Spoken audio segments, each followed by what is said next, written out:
Hey, what's up, squad? Today we're gonna do a video. It is a bit late for it, but as you watch my previous videos, you understand why I'm doing some stuff a little bit later than normal.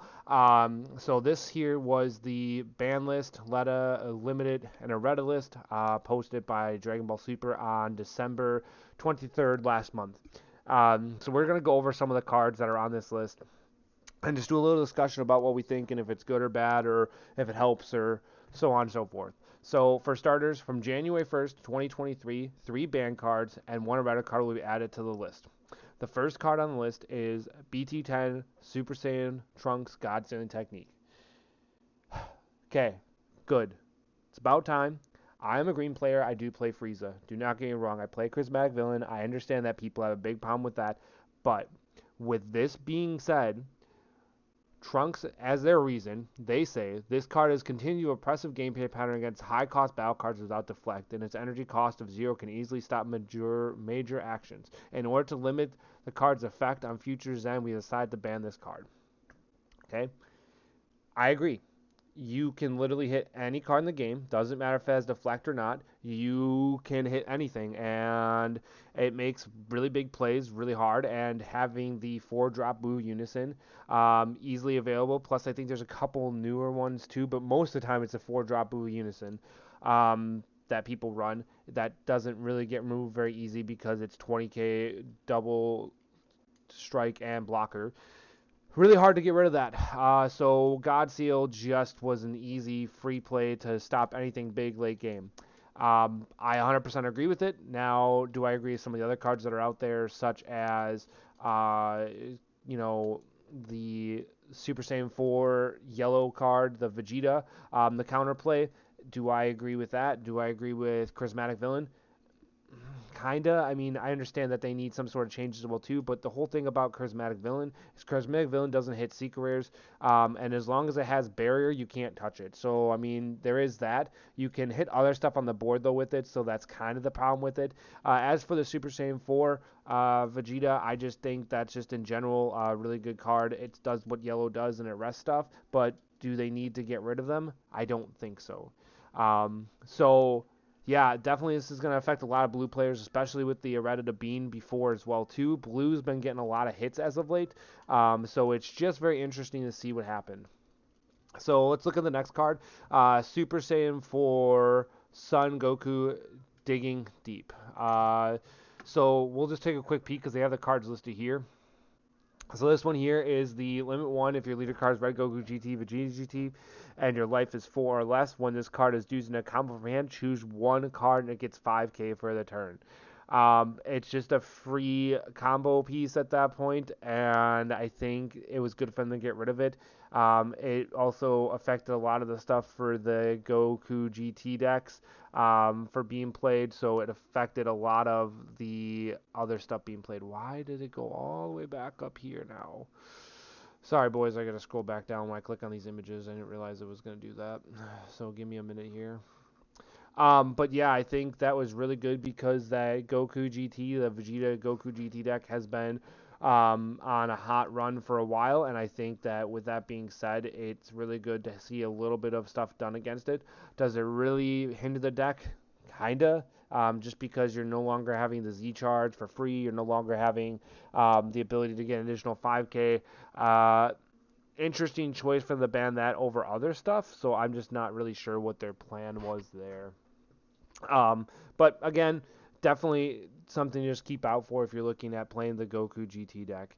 The next card on the list for the ban list is the Haze Saruman Gathering Evil. Their reason is the strength and utility of this card has caused overbalanced of the 1-star ball and is competitive play. In order to increase diversity in deck building, we have decided to ban this card. So that's this card right here. Let me see if I can just pull up another. I'm going to copy this and pull it up in another format for you guys so you can see. So I don't have to go back. So we'll go to here and we'll do.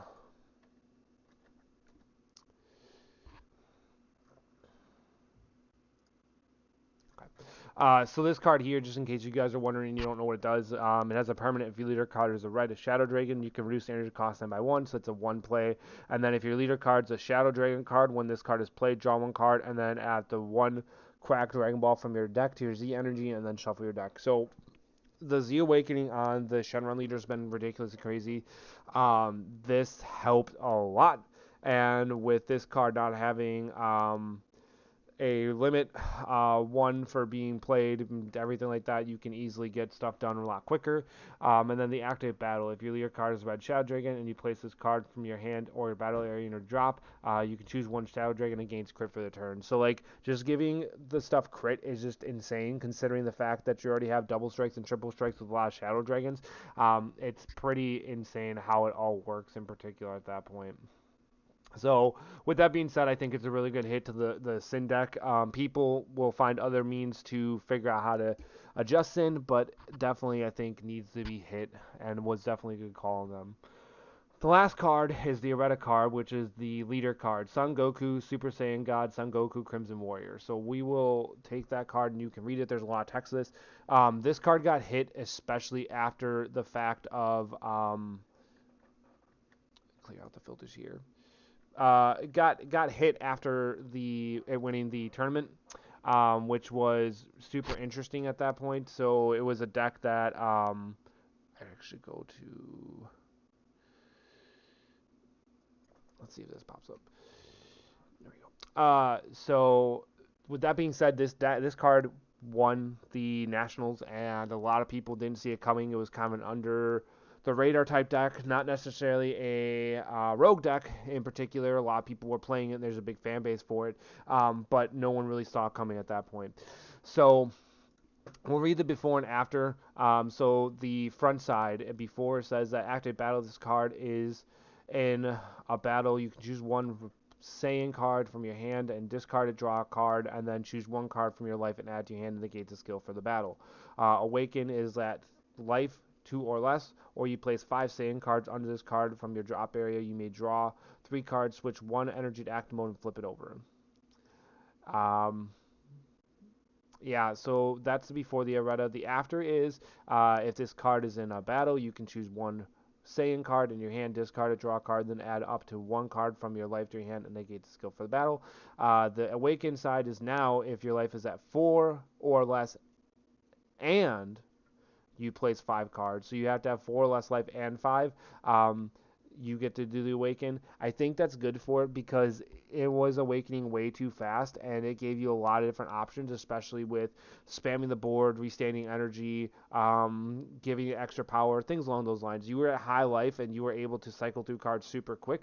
So having it errata 2 at 4 or less and having to place 5 cards, I think that definitely made a huge difference towards it. And I definitely think that it'll still see play, but people aren't going to really look at it. So their official, what do they say here? So they're saying that the reason is the leader's waking conditions, majority, languages today. Conditions have major advantages over other decks after obtaining Power Blue Saiyan cards from BT19 and X21. With powerful Saiyan cards expected in the upcoming sets, this card impends the future card design. In order to increase diversity of deck building and limit this card's effect on future designs, they decided to do the errata. So, again, they are right. Now, there's a couple things I have to say about the ban list as we currently have and the limited list. I do think they need to go back and look at some of the banned limited errata cards and consider changing some of them out because certain cards on that list I think need to see play to give different decks a little bit more consistency and things like that. And we can do a whole video on that if we want to at some other point. But honestly, I think what they did here for this stuff helped spread a little diversity for things, and it definitely made things a lot better play mechanics, especially with Red Sin being a top deck and the Son Goku deck seeing a lot of play, and just in general, the God Ceiling being gone makes it so people can play a lot of different things, and it's gonna be a problem in the long run, I think, but I think short run people are happy about it because what's gonna happen is a lot of people are gonna play big cards that used to have to worry about God Seal, but now you don't have that restriction, and now you're going to see a lot more cards that didn't see more play. So that's kind of where we're at with the list. I definitely think it was needed, and I think that hitting a lot of stuff definitely helped. and I definitely agree with what Bandai is saying with everything they did here. So again, if you guys like these videos, please continue to subscribe, watch, and comment, and we hope to see you next time here at the squad. Thanks so much for everything, and we'll talk to you next time. Bye.